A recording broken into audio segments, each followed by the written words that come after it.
Earlier at the Iowa State Fair, CBS News political correspondent Ed O'Keefe spoke with former HUD Secretary and Democratic presidential candidate Julián Castro.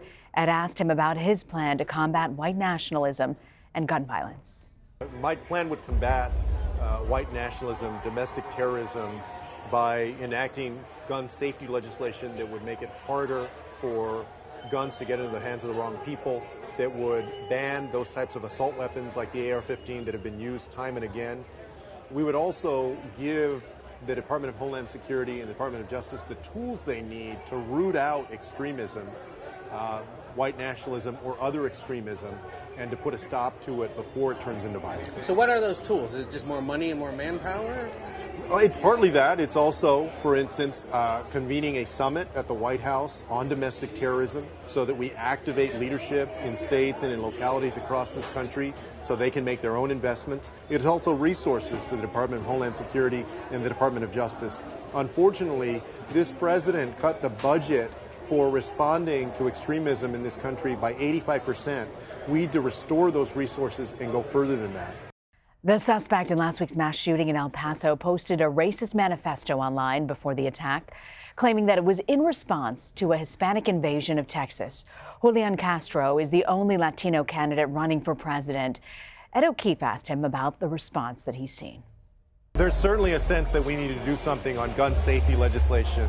The other day, when people rose up and demanded that the governor of Ohio do something, there's a lot of frustration. People recognize that we need to do something on gun safety legislation. I think people also recognize that we need to address this white nationalism that has caused these shooters to go and kill people.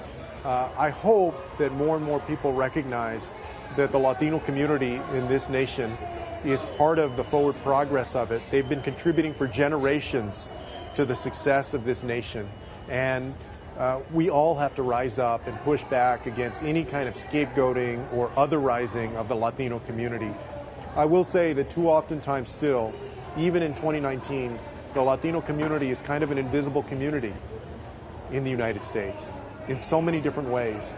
And it's too bad that for some people it takes something like this massacre for people to kind of stand up or sit up and think about the plight of the Latino community in America, because the Latino community is involved in picking the crops, they're involved in starting small businesses, they're running for president. In so many different ways, the Latino community is making the United States a stronger country, and that has been the case for generations. We're nothing new in this country.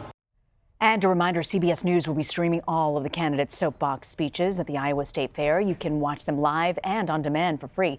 CBSnews.com/Iowa.